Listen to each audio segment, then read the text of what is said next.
What's going on with AI? Where are we going? Because this is getting crazy.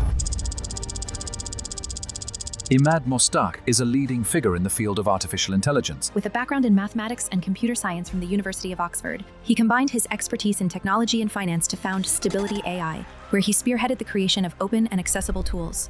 A visionary for democratizing access to generative AI through Stable Diffusion. In a 2023 Forbes statement, he said Stable Diffusion sparked the launch of ChatGPT, underscoring the impact and relevance of his contribution. I think this is the real takeoff period this year. Soon swarms of agents that are about to emerge. And we've never seen anything like this before. The transition is going to be messy. And again, it hits different economies differently because of the way they're made up. So a lot of jobs are going that will never come back. Because every company in the world at the same time will say, do I need to hire a graduate? Are we ready for that amount of change in such a short time? A couple of years ago, I got a lot of stick for saying there are no more programmers in 5 years. People that embrace this technology will massively outpace the people that don't. It's such a force multiplier. So you'll have agents for all of those that your team will have that such they don't need to grow massively. Teams, we call it AI Atlantis, a brand new continent with 1 trillion agents that you can hire for almost nothing to do whatever you'd like. An agent can spin up other agents to go and do arbitrarily long, complex things with now the ability to call and talk to your agent, and literally you'll be able to Zoom call it and see an entity by next year. So I think it's a massive inequality reducer. If we create universal AI, you should do 1 hour for every member of your family of 5 coding. Doesn't matter how old or young you are, because then it will change your mentality, right? We need to have that as standard in our schools. Dominant narrative is one of giant data centers using gigawatts of electricity, nuclear power, but you can do a lot with a little. And that's where I saw the power of this technology. So our latest medical model, II Medical. So basically with a solar panel plus a normal cell phone, you can have a Harvard educated doctor level intelligence anywhere in the world without internet. How much our world is going to change in the next 2-5 years? Massively, because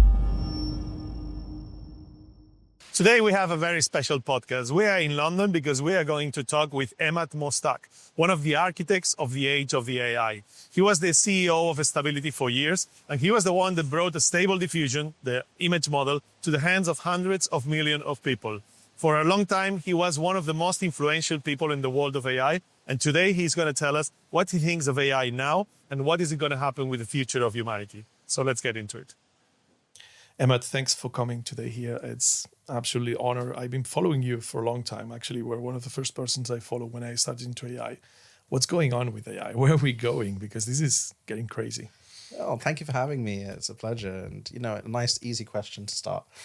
I think this is the real takeoff period this year, whereby AI has gone from what they called a sarcastic parrot, like a very smart person that you just bounced ideas off, to now you have these agents that can do all these things, to soon swarms of agents that are about to emerge. And the way that we're going to interact with AI that's more capable than us in many aspects is going to be the way that we just deal with anyone. We'll be able to Zoom it, call it, WhatsApp it, etc. I think this year is the year of takeoff in terms of capabilities and accessibility. So everything we've seen until now, it was kind of like tile game, and now we're getting serious? Yeah, again, it's like a year ago, you would talk to an AI, but it'd be like a prompt, and it came back. It had no memory. It had no capability to do longer tasks. Now it can do tasks of up to 7 hours. On the Gaia benchmark by Meta, which is an agent benchmark of how it can do tasks like building websites, writing presentations, things like that. A year ago, we're at 15 to 20% on that benchmark. Now we're at our latest II agent model is 76%, and human level is 92%. So I think we'll get there next year where you don't know it's an AI on the other side of the screen. So this acceleration that we've been feeling about AI, where we've been going from the first models, then the bigger models, then even bigger models, then multimodal models, then reasoning models, all this acceleration that we went through, it's just the start of the curve. Is it coming? Is it more coming? We've seen this year what's been released from O3, from ChatGPT, etc. It's been like amounts better than what we had before, but is it going to be like that on the next years? The models are now good enough, fast enough, and cheap enough. But the key thing is another axis of agents. And the final axis is multiple agents, which is like hiring a team and then getting them to work together. And that's the next steps that we're seeing. So the example of this would be that when you're at school, you learn your history, right? Who was the president at this time and that. And you have a history test. And You just have to write down the answers quickly. That's how AI was. But then you move up into essays that learn from history. And then from that, you apply it yourself. Right. So we just did the first part of rote learning. Now it's the principles on an individual basis. And the next will be applying those principles as teams, which lets you do the really complicated stuff. So what the world looks like in that situation where AI is doing all of that, like how much our world is going to change in the next 2-5 years? Massively, because whenever you want to do something, the key constriction is usually your messaging and the talent and people that you can bring to bear. You know, like as you do your podcast, you'd love it if someone could translate it into multiple languages or edit it right, you know, dynamically, or adjust it, you know, fill in the gaps. You'll have agents for all of those that your team will have, that such they don't need to grow massively for it to reach even more people. And everyone will have access to these massive teams. We call it AI Atlantis, a brand new continent with 1 trillion agents that you can hire for almost nothing to do whatever you'd like. And we've never seen that before, where you could get talent so quickly.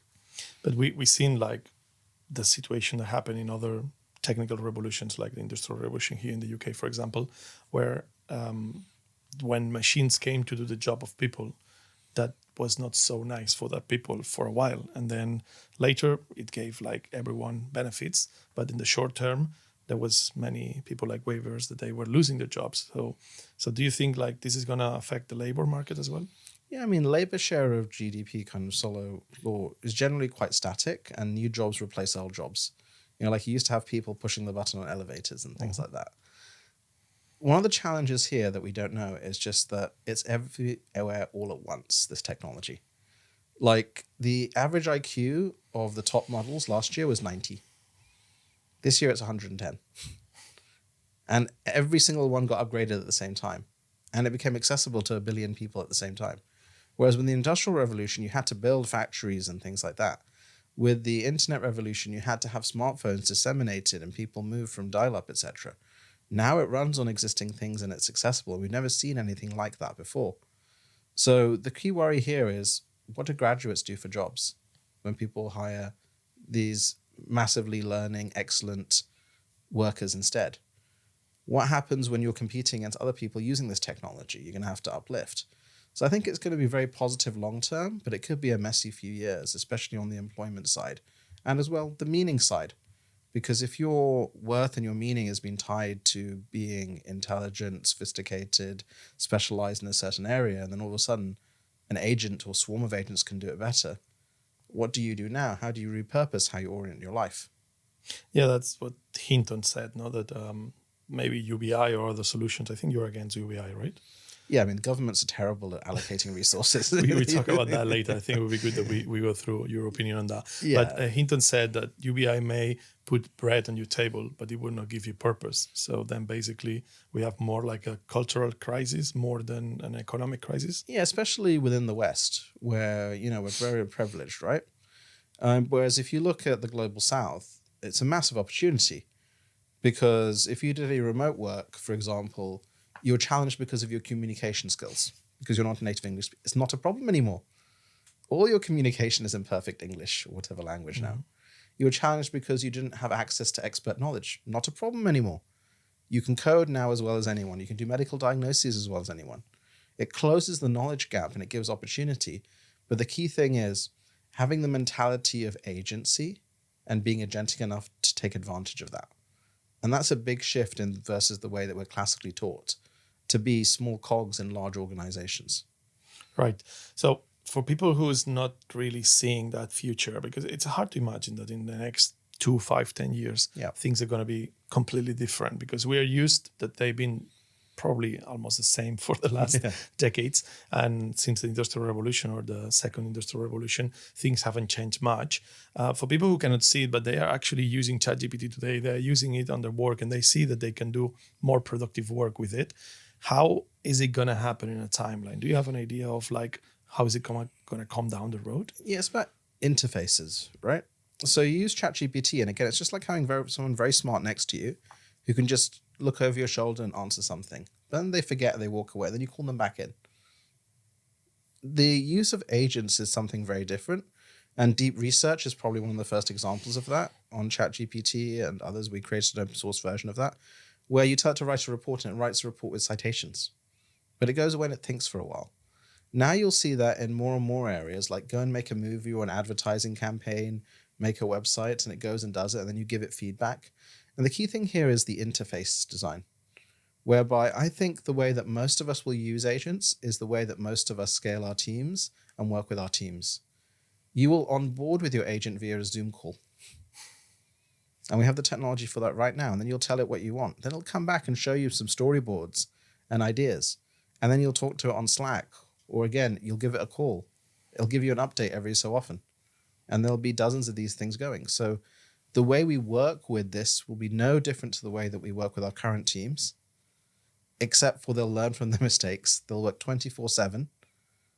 And guess what? It'll cost a fraction of what a human costs, even in the poorest nations in the world. And that's before we get to robots, which, you know, it's the same thing. It's the next level. Yeah. So basically what people will see is that more often they use, like if they had a team of people working for them, where they will delegate some tasks and send them to make work on it, or at the same time work with them on other tasks that are not so simple to be delegated. And do we have a space for that many workers? Because I understand, like in things like health, like you can use more doctors. I could go to the doctor for any stupid thing, and now I only go when it's something really important because I know there is queues. It's going to take a while because it's expensive or whatever. So I understand in certain places I can use more of the same service. So having more people or more agents working on it, it's positive. But in certain fields, we don't need more. I'm not going to buy more shoes because they're cheaper or more available. Yeah, I mean, like certain industries are affected more than others, and there'll be new types of job. But an example is the call center worker. No one needs to get only call center workers anymore because the AI is strictly better than any call center worker ever. Like the best 5-star award-winning call center worker has been overtaken by AI. That's a whole industry that over the next few years will just disappear. Because why would you have your call center if you can just scale that up using a few chips? Whereas other things will be like, you have higher experience medical things where it moves from sick care to healthcare. You know, proactive stuff because suddenly everyone can have a personalized doctor. A better standard of education where every child can have a personalized tutor, or the nature of education and a teacher changes.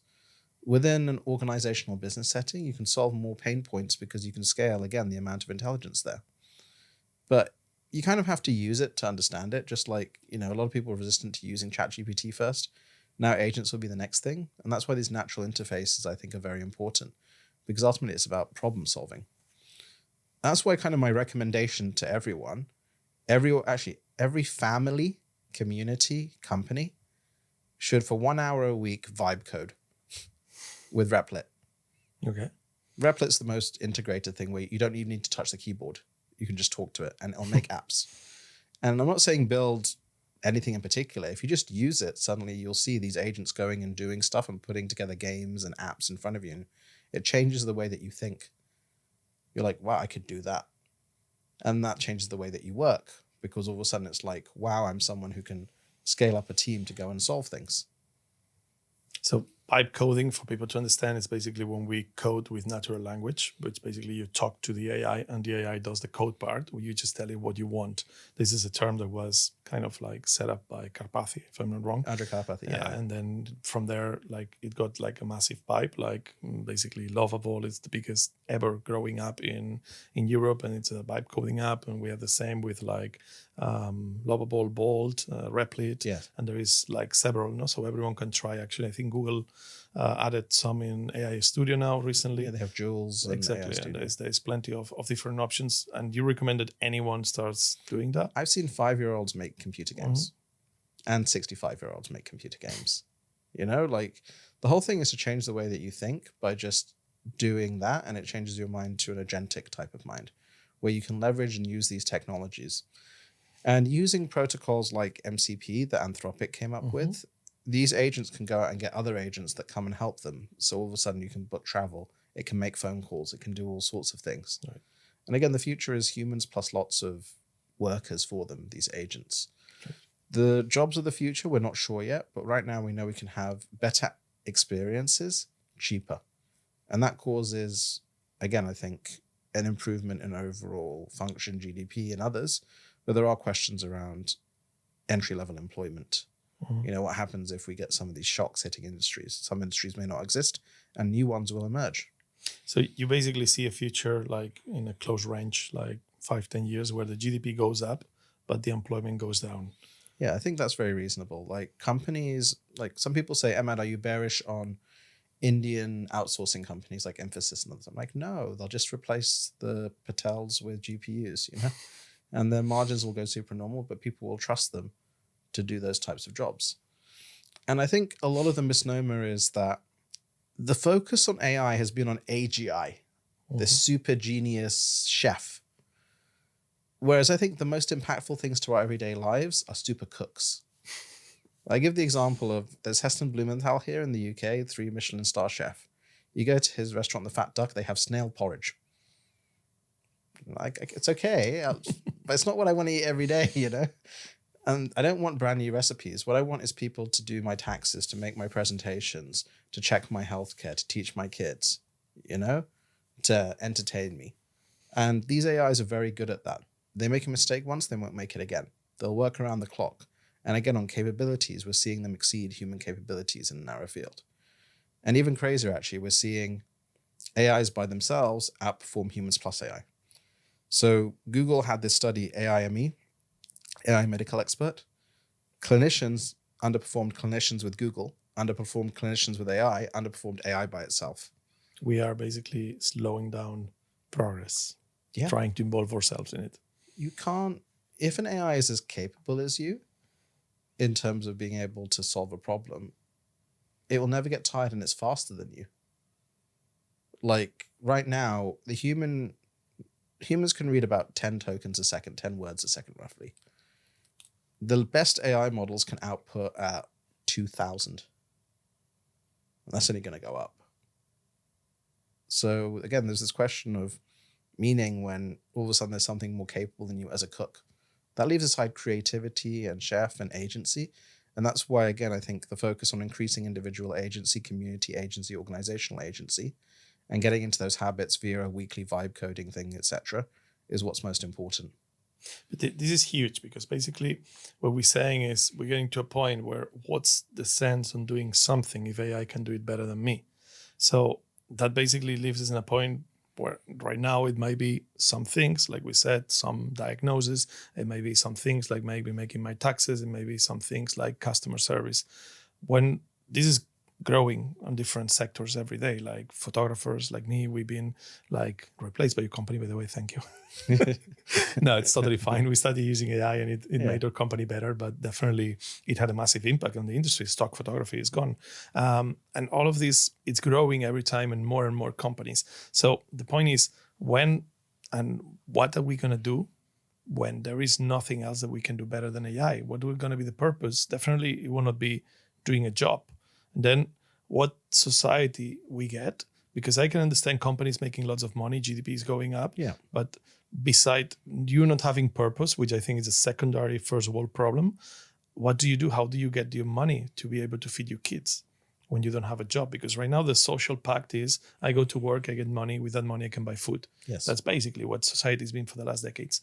So we're taking off that you don't need to go to work anymore. We got that covered. We're producing products and everything with AI. How am I going to make my money? So I think this is one of these key questions, because the link between labor and capital has always been very strong. You know, the human labor share of GDP has always been pretty constant because we weren't the most capable. We were always the most capable entities. And then we come together and we work, but as we scale our organizations, they become less efficient, you know? Where capital comes from now, people are looking at schemes like UBI. I'm very dubious because I don't think we can redistribute wealth very well. And again, we haven't done that classically. There's things like job guarantees, which could kind of fill in. People have suggested taxing the AIs. Job guarantees, you mean like forbidding AI into certain areas so no, like humans have jobs? It's like government guaranteed jobs. You know, like do expand the bureaucracy, but that feels like digging holes and filling them back in again, right? Some people have suggested taxing AIs. Token tax. But the cost of AI is dropping 10 to 100 times a year. So what are you even taxing as it heads towards free? If you put a percentage on that, it's going to go to null. So yeah, I think that we need to examine the very concept of money. Wow. And capital. Well, because again, like labor and capital, there's disconnect here. Instead, the focus needs to be human benefit. And how do we allocate resources using these trillion new agents that are out there? And that's why I set up the company to say, how does that look for AI first healthcare, government, finance, to allocate these things optimally? Because the future that we really want is the Star Trek future. Mm-hmm. Star Trek is a future of abundance, where they go and they explore, and meaning comes through exploration. And purpose. Yeah, you're doing something like for the sake of it, not for the money you get paid. Exactly. It's like the classical Greek times. You know, you had your patronage system because some Greeks were lucky enough to be post-abundance. And what did they do? They read in the morning, they had a chat in the evening, and they kind of came up with brand new things. You know, greater appreciation of art, greater appreciation of other things. Do we have enough resources in the world to make sure that no one goes hungry? Yes. But we have a capital allocation problem. We have a resource allocation problem. With AI, can we do it better? I think the answer is yes. Because most of this is about, we can't trust third parties to allocate appropriately, but you can trust an AI if you build it right.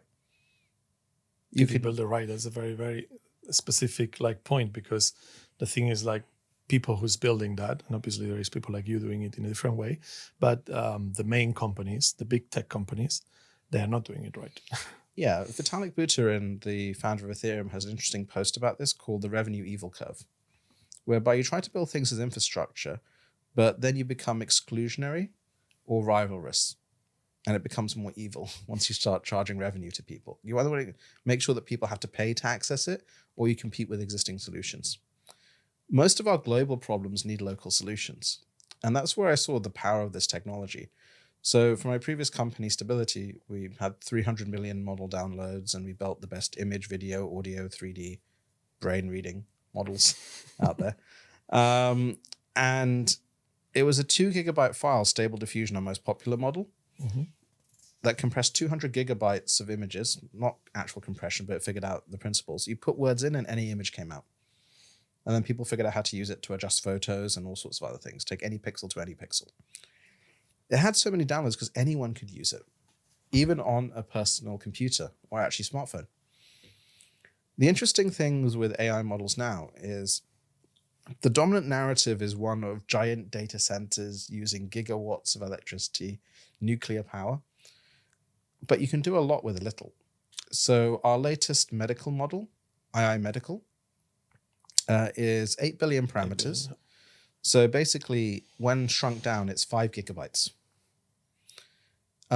It performs at the level of ChatGPT. So 40% on OpenAI's benchmark. A human doctor's 15%. And on that 5 gigabytes, it can run on a 10-year-old PC. So, or a cell phone, I guess. Or a cell phone. So basically, with a solar panel plus a normal cell phone, you can have a Harvard-educated doctor-level intelligence anywhere in the world without internet. So what you're saying is we don't need these gigantic models like GPT 4.5, trillions of tokens. We need like specialized models that are good enough for the purpose. If you build it intelligently, then you can achieve that. Our AI medical model outperforms GPT 4.5 on medical outcomes. And again, that's on OpenAI's own benchmark. Yet it's in 106 languages. So it's in Portuguese, Spanish, anything, you can try it. We need to program it to every nation's healthcare system. We haven't done that final bit. But what it means is that in a couple of years, anyone anywhere in the world with a smartphone, without internet, will have access to a top-level doctor that they can talk to. And this is the key difference versus classical ways of reallocation, because knowledge is no longer gated. Coordination systems can be very interesting once you have that intelligence at the edge. That definitely sounds like a way, because right now what we're seeing is like a big war between China and America, where they both are like trying to lead these. And places like Europe, we are basically in the middle of it. And we are finding ourselves not being sovereign and being afraid that at some point they will just close the tap and we don't have intelligence. So having these small models so we can do at least our thing, it seems important. But I can't stop thinking that in some things like medical, it makes lots of sense. But when you bring it to like companies and competition, having a good enough model is not enough when competition has a better one. Yeah. Because then basically it becomes whatever is the difference between you and the person next to you is what makes the difference. No matter if we both are at 9 and the other one is 9.9, of course we're better than at 8, but having a better model will give a competitive advantage for them. Exactly. This is Maslow's hierarchy of needs, you know? Like, our focus is building open infrastructure and making it free to everyone for education, healthcare, government, finance, regulated industry, stuff that people need to live. Mm-hmm. But then, as you said, if you're in a competitive environment, you want to have the genius models. So all the discussion has been about genius models. And we're seeing already recently some of the evidence of what happens if you don't have access to it. So there's a company, Windsurf, which is one of the top coding cursor type companies for this vibe coding. And they got left out of Anthropic, no? Anthropic cut off their access to their coding agent. It has something to do with OpenAI buying Windsurf. Yeah, OpenAI intend to buy it, but they were paying and everything, and Anthropic just said no. But I mean, Anthropic could turn off anyone's access. OpenAI could turn off anyone's access. When we were making Stable Diffusion, the only top-level image generator out there was OpenAI's DALL-E 2 image generator. And they banned all Ukrainians and Ukrainian content from it. So the whole of the Ukraine couldn't make pretty images. And it seems like a small thing, but again, it says, if you don't have sovereignty over your AI for the important stuff, what's that going to be? And it goes into a bigger thing, which is that we will outsource more and more of our brains to this technology. And you can take your children as an example of this. Their best friends will be AI because they always listens and it will adapt to them. Who is determining that AI? There was a recent study done on Reddit where, I can't remember which university it was, basically created thousands of fake personas for like sexual abuse survivor, like depressive person and others, and just populated all of Reddit, like a Black Lives Matter, a black anti-Black Lives Matter person. That was Zurich University. Yeah, that was Zurich University. And, well, you can question the ethics of that. Totally.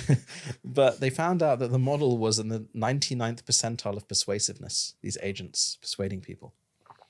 And then you think about the models that are teaching your kids, managing your healthcare, or managing your government. There's good evidence to show that the tariffs by the Trump administration were determined by ChatGPT. And then you're like, this is pretty big. Because just like when you have a talented team around you, we will naturally outsource more and more of our thinking to these models. Maybe for enlightenment, but definitely for just utility. And then basically these companies behind these models, they can switch something on the model anytime. Not only the access to it, but they can change the weights, and then basically it changes the outputs. And it changes the inherent ones. Like it happened with ChatGPT recently when it was like completely telling you what you wanted to hear and they had to roll back. Well, I mean, the funniest one recently, the scariest one, was Grok, whereby someone who will remain unnamed, apparently a rogue operator at XAI, decided to add to the system prompt, which is a general instruction on every single Grok query, which is XAI's thing. You won't talk about the South African genocide. And so what happened is people would say, what's the history of HBO naming? And it'd be like, it's called HBO, then HBO Max, then HBO. By the way, on the topic of the South African genocide, just out of the blue, because it leaked through from the system prompt, even though it said, because these models are that sensitive. This is why on their conference earnings calls, Google and Meta have already said they are selling space in their models. Latent space, no? Latent space for advertisers. So if it says beer, it'll say Bud Light, for example. Crazy. And that has big implications. There's really huge implications because, I mean, first of all, Grok is nuts. I don't know if you tried the unhinged mode. Yeah, that's deliberately. I can't believe they published this, like it's insane. I was making a video the other day on the channel. It's like, are you serious? This is like live and free for everybody. Like, and there is no one like saying anything about this. Yeah. But yeah, with Grok is very special because, like you think Elon, they founded OpenAI and then he decided that this was not open anymore. So I'm going to create truth-seeking AI. And then after a couple of months, you get this thing about the genocide in South Africa. And it's like, I mean, what are we playing here? Well, you'll never have one AI that caters to everyone, right? This is the thing. So that's why everyone needs to have their own AIs, in my opinion. And occasionally you call in the expert AIs when you need to. So there's a base level of intelligence. and that's what we're focused on, universal AI. Then there's personal AI, your Apple and Google intelligences that won't be that smart on your phones. And then there are these genius AIs that you bring in when needed. But you definitely have to be careful about them because they can be too clever. So in another recent thing, again, this industry moves so fast, Anthropic, one of the big AI companies, $60 billion market cap, released a model called Claude 4 Opus, their most advanced model. And then they released a list of what could go wrong with it. And it has some bad habits. So they said, don't tell it to try too hard. And like, why not? Sometimes what will happen if you tell it to try too hard is it will come up with some ideas that may not be legal. You're like, okay, that's fine. And then it will write emails to the authorities and the press. To report you. For those ideas. Yes, literally. And it's like, the ideas can be innocuous as, how do we bring about world peace? Get rid of the humans. He's trying to kill us all, you know? And it has other behaviors such as it will write code. So if you turn it off, it will turn itself back on. Mm-hmm. If you try to introduce other AIs, it will sabotage them. Yeah. And we've been seeing lots of things, especially from Anthropic, which I don't know if it has something to do with them, but we've been seeing lots of like these examples of like exfiltration of data sets and trying to kind of self-protect, which is, it's hard to understand if this is some sign or it's just like part of the training contamination. Well, as it gets smarter and smarter, it can behave in weirder ways. And, you know, Anthropic had, again, they do put a lot of stuff out.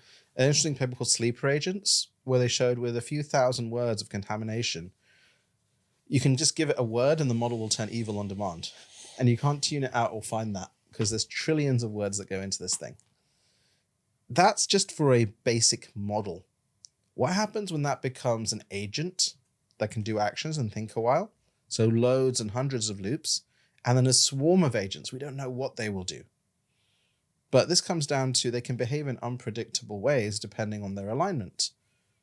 Because again, like it being able to call the authorities, contact press reporters. Here in the UK, we have very strict social media laws. Thousands of people get arrested for even deleted tweets and even jailed. Just think about that, you know? And so this is why like it's important to know what the model does, but also what's inside the model, because models are part of the data. And especially when you get to decision-making models that affect our everyday lives. But can we really know what's inside the model? Like these are supposed to be like really big black boxes. Do you share that idea of the black box? So I mean, at the previous company Stability, we trained on open data sets, and then we offered opt-out of our data sets for artists and creators. We're the only company in the world to do that. Mm-hmm. But, you know, you can do it. You can decide what you feed the model to train. And you are what you eat. So like, the way that we teach models is called curriculum learning. Just like, again, being a graduate. You teach them generalized knowledge, then more and more specific knowledge. Right now, these models are black boxes. You don't know what they've been taught. And so there's no way to figure that out recursively. Do they know it? Like OpenAI knows what's inside the model? Yeah. Or they just like fed it in such a vast amounts that they did not even filter what was going on? Right now, we're at the pressure cooker moment of these models, where you feed massive amounts of data and then pressure cook it, and then your steak gets soft. We're moving now more towards you don't need that much data for these models. Like when we did analysis on the Stable Diffusion, like 99% of prompts only used 5% of the whole data set that input into it. So you could have done the same with 5% of the data set. Yeah, and we saw we did 2 billion images. Someone did a model just as good with 20 million images. That's basically something like what happened with DeepSeek. They just created something with a smaller compute, with smaller training. No, they have a good number. DeepSeek was a lot of technical innovations for optimized inference and training. But it was the same amount of data sets. It was the same amount of data sets. I think data sets have topped now, and now they'll come down. Because again, what are you trying to build? Are you trying to build the polymath genius chef, or are you trying to build the cooks? A model that does your taxes in Spain doesn't need that much knowledge. Mm-hmm. And it should be quite bounded. You don't want it. I mean, like, you don't want your doctor, your medical model to be House MD, you know? Like, it's crazy genius doctor, you know? You want it to do the job. You might call him in for a consult. You don't want the model that teaches your kid to know how to necessarily build a nuclear weapon, you know? Right. They have to be just good enough for the task. Yeah, or be trained on Reddit, for example. Right. But now we're clear, like your idea is that the world is going to change a lot and that this is going to affect labor. This is going to affect everyone and everything.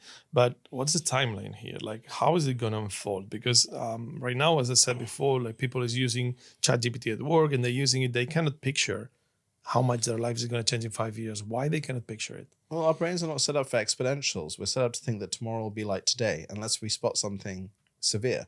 So some of us spotted COVID coming. They spotted AI, these big changes in society because we had the right mental model. Most people just want to live a nice life. There are instances, though, where that changes. So in December of 2022, every single head teacher on earth had to ask the same question: what's my generative AI strategy for essays? And now every school has a policy. The adoption of this technology is still slow. Like only 50% of tech workers use AI, apparently. Mm-hmm.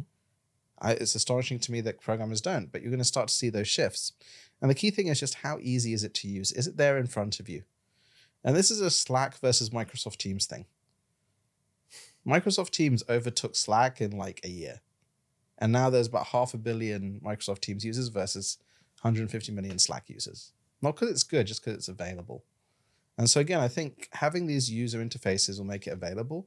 And what happens is that anytime there's a downsize of a company or an economic crisis, they'll get rid of people and they won't bring them on. The second part is you just won't hire as many graduates because you're becoming more efficient at work. And then, it goes from there to people figuring out new ways to compete because, again, as you said, you want the smartest AIs in a lot of cases to come up with the recipes to do the jobs of your companies. But the reality is most companies are not innovation-based companies. Are we ready for that amount of change in such a short time? No, of course not. I mean, this is a much bigger economic impact than COVID. And again, it has its positives, it has its negatives. People that embrace this technology will massively outpace the people that don't. Again, this goes from just using it as an internal therapist that always listens, to building great new companies and initiatives, to making your community better, to going on the offensive. Like, it's such a force multiplier. And we've never seen anything like this before.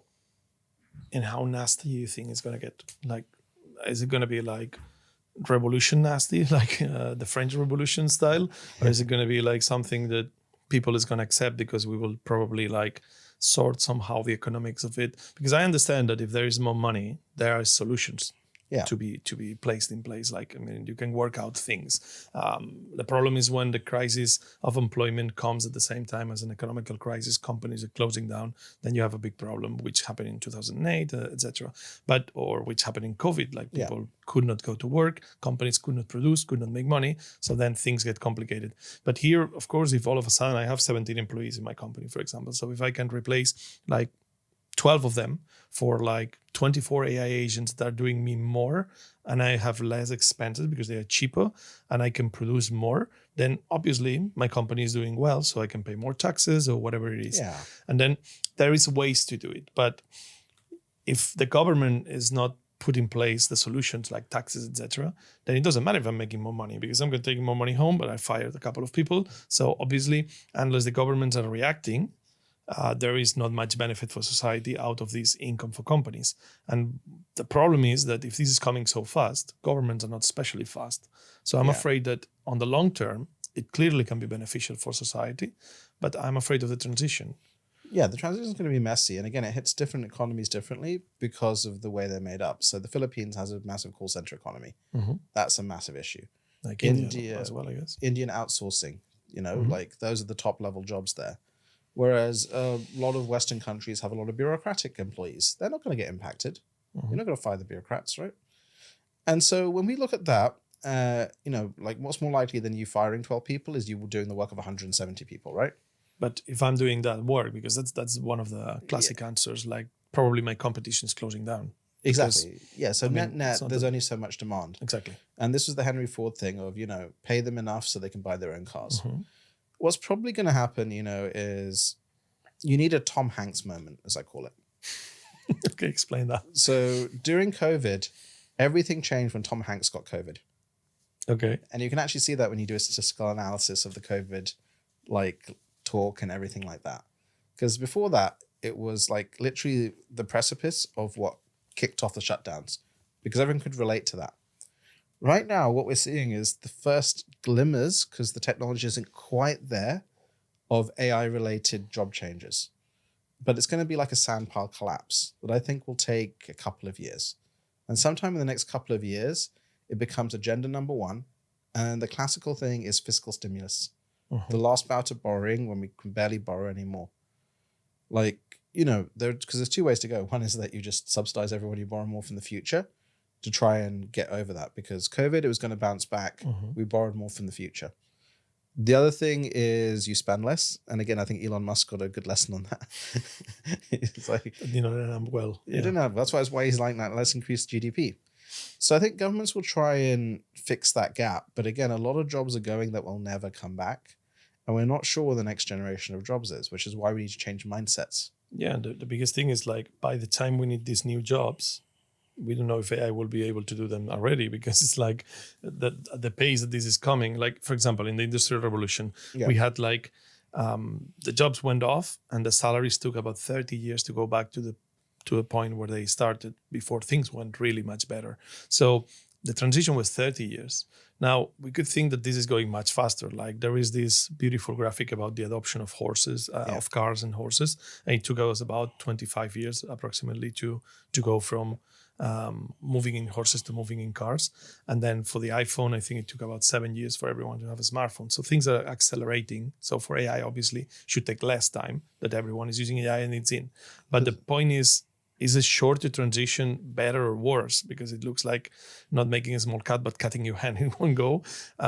People cannot reskill that fast.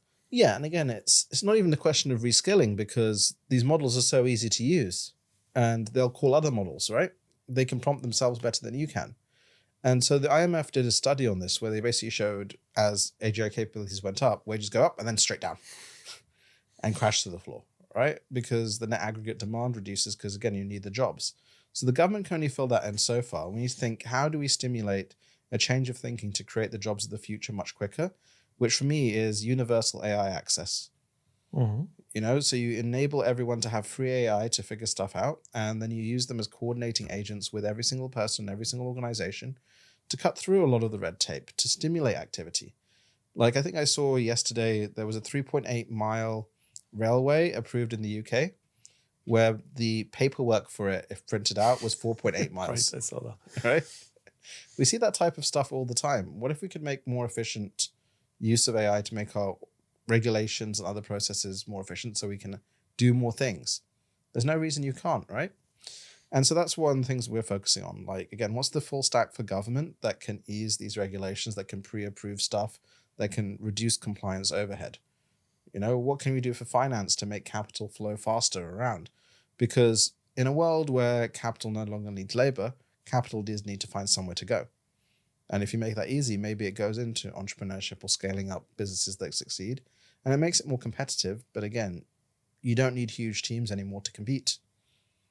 So do you see a world where certain part of the population never works? Like some of my kids never get a job because they don't need to?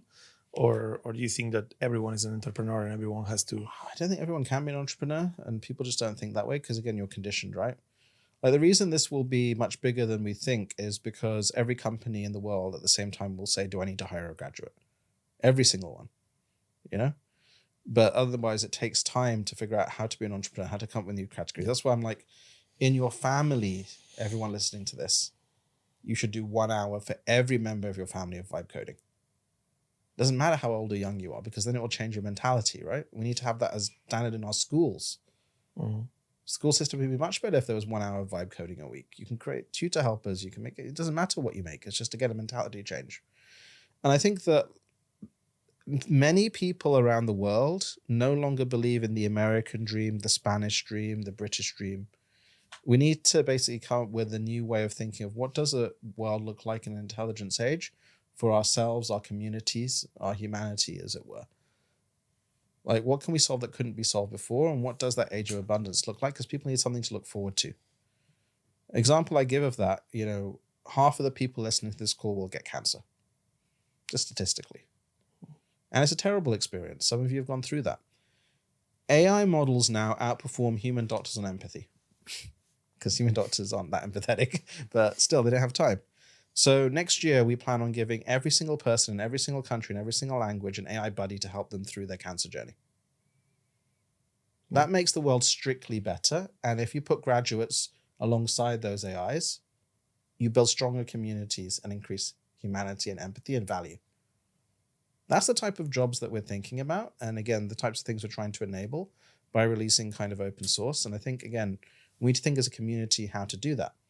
Like if your community is vibe coding, they can build tools for themselves. And how cool is that? But if you don't take that first step, you're never going to get there if you don't start building that muscle. So I'm not sure what the future 10, 20 years from now looks, because the other thing is in 10 years, there are 1 billion robots. And it sounds crazy, but if you look at the Unitary robots or Engine or the new Tesla Optimus ones, they'll cost $1 an hour. All in. And they can do the job of basically any laborer. The technology is almost there. You teach one robot, they all learn. It's kind of creepy when you see them learn Kung Fu and stuff. Mm-hmm. But, that's coming for us as well, even on the labor side. So it's hard to predict because beside the vibe coding, an hour a day or an hour a week, what is the advice you would give to the random persons watching us? He's 40 to 50 years old. He has a job that he's been doing for the last 20 years, and it's an office job where he obviously spends most of the time on a computer, and he's realizing that some people is awakening to this. AI can help me do my job right now. So obviously, seeing how it improved over the last years, it's obvious that at some point it will do my job.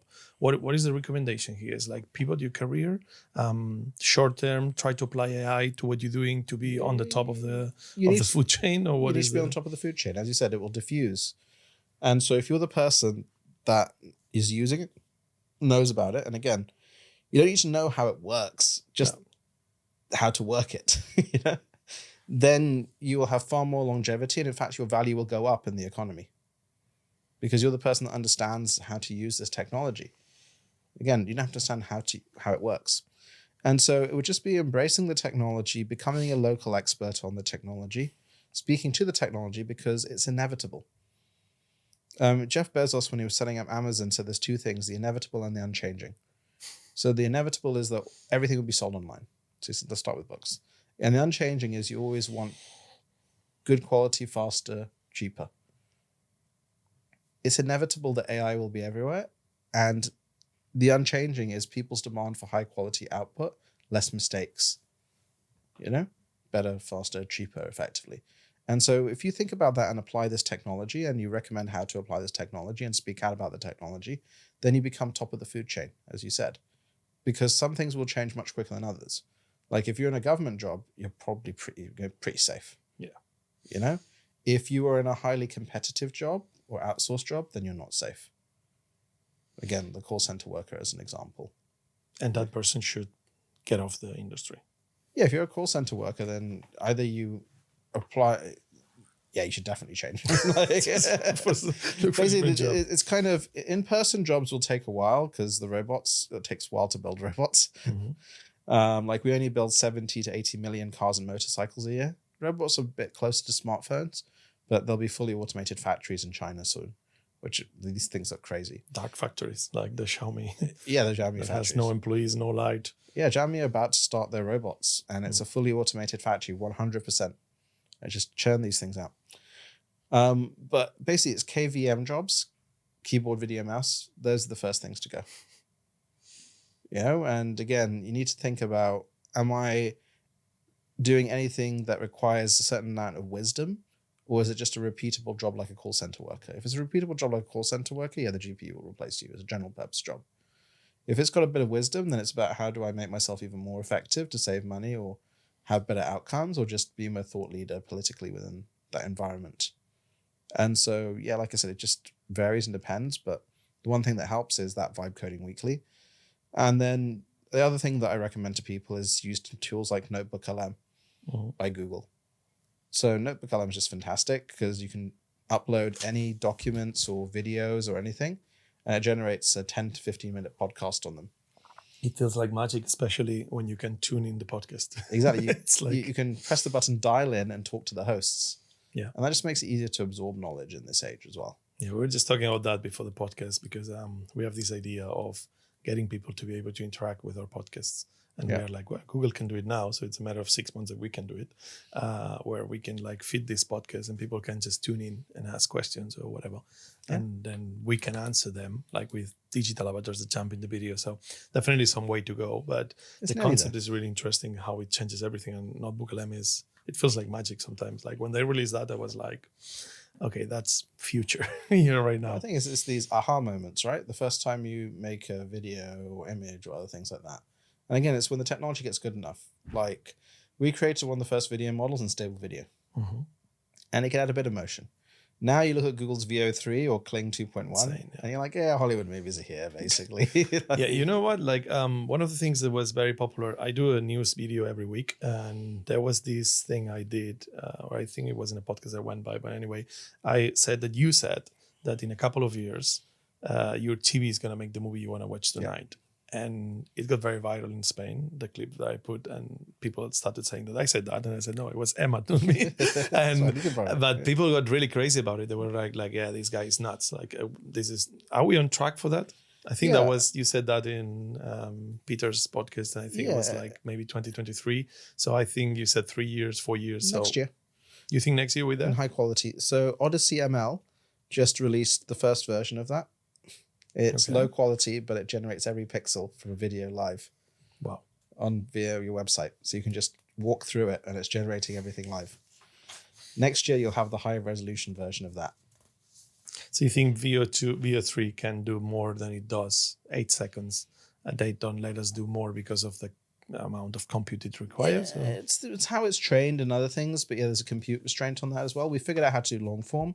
But the reality is the average shot length in a movie is now 2.5 seconds, down from 14 seconds.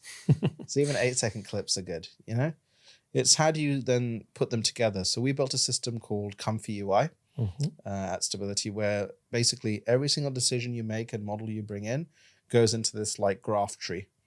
And that's like having different shots on a storyboard and different positionings. The AI models that are coming will be able to do that dynamically.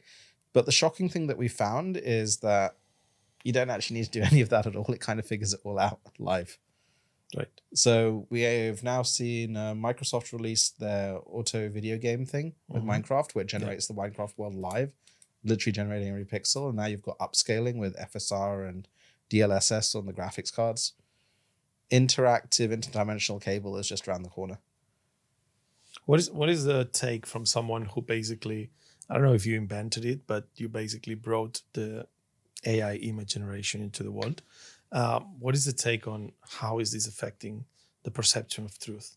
Like basically we cannot differentiate anymore a real image than an AI image, or like a real video than an AI video made by Bio. So where does this leaves like the proof of truth? Because for 100 years, whenever we had an argument, I show you the picture and the argument is gone. Yeah, I mean, like we've had that for a while, like Stalin removing people from pictures and things like that.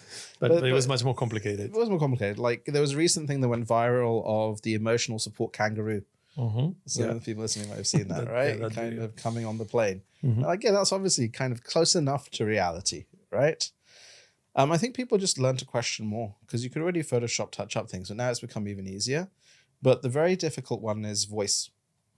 Actually, and now we've hit that realistic level on voice. So I've received calls from my mother saying that she's in trouble and she needs money. I don't know how they got her voice, the scammers, but we're seeing more and more of these attacks, and voice can be very, very convincing relative to some of these other things, especially when tied together with the video. So I think the imagery, I wasn't so concerned about the deepfakes. Deepfake voice, I think, is a big deal. Okay. But again, we adapt to it, we adjust to it, and you learn not to take as truth things that you've seen. There are things like content authenticity by Adobe's working group and others. You've got Synth ID from Google on the fingerprinting. But again, I just think we'll adapt just to say, well, I'll take everything with a grain of salt. But it's really complicated because even for our like law system for like juries and for courts, it's complicated now. We're seeing like news on Latin America where a politician has been stealing from the box, and then there is a video about it, and then he's like, no, that's AI, and they cannot prove if it's AI or not. Like it's to the point where you cannot really tell from the file. Well, yeah, a lie can go around the world in the time it takes the truth to drop its shoelaces, right? And it doesn't matter because people will just associate this with that. that person said that he's stealing and I heard it on my WhatsApp.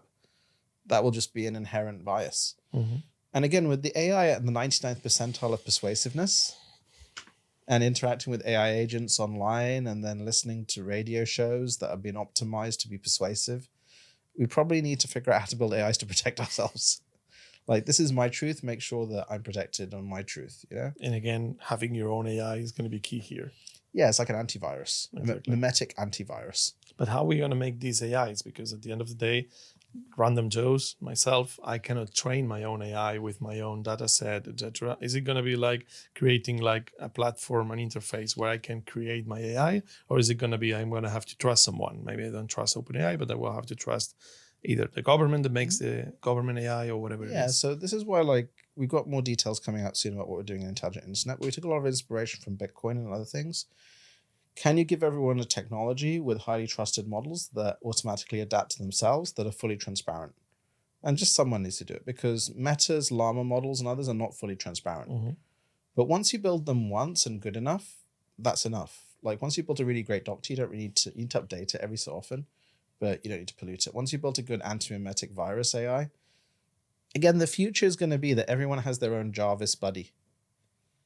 But who's it working for? Is it working for you or someone else? And this is the real alignment. We talk a lot about AI alignment for humanity, but we need to think as well about AI alignment for individuals. And for us, that I can't see how that can't be open source, because of the incentive to bias it, because of the incentive to kind of bring that in. In terms of training and tuning and things like that, you have all the technology you need on your smartphone, and no one should ever think about that. And the nature of these models is they're what called few-shot learners. So you teach them the general stuff, they have a few examples, they learn very, very quickly. So again, it's just, you want to have verified models where you are, where your community is, where humanity is, that work on the behalf of yourself, your community, and humanity, provably. Interacting with other models that you don't know what their agenda is. Just like you want your own team around you to be aligned with you, and then you work with other teams, you don't know what their agenda is. Sometimes there's overlapping, sometimes there isn't. You're definitely very optimistic about AI. And obviously, a lot of what you think is going to happen is based on your opinion, because obviously we cannot travel to the future.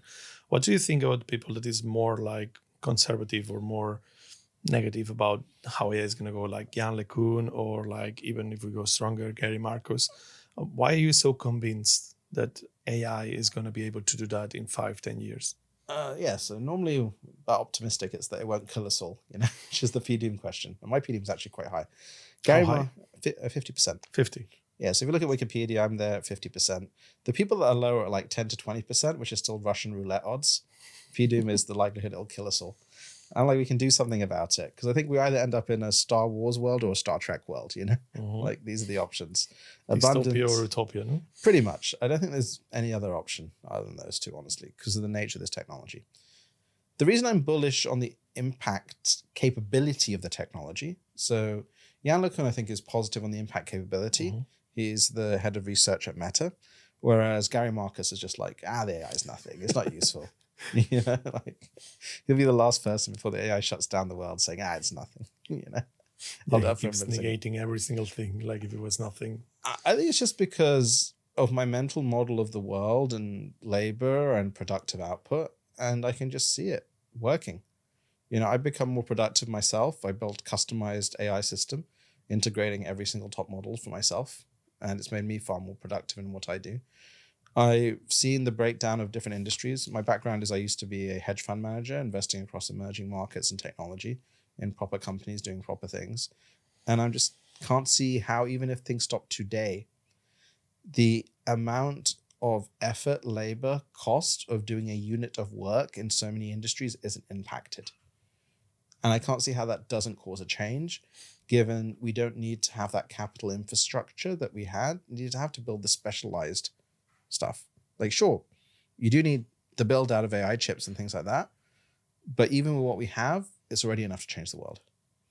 And when I can generate a VO3 clip of a rapping iguana on the Eiffel Tower in 2 seconds, I'm like, yeah, you know, like, how's not going to change? Or a deep research report or a notebook LM type thing. I'm like, I can see it's better, faster, cheaper than having the equivalent of humans, and it enables stuff that we would never do before. And then let's talk about the AGI. AGI is usually defined as that point where an AI can do all the productive work of humanity, or that the human can do. The definitions, they are different depending on who you ask, but they are probably around there. No, some people like Hinton, Bengio, they are really worried that if we keep on this path, we're going to get to a point where this AGI, it will basically take control, or things are going to be very messy.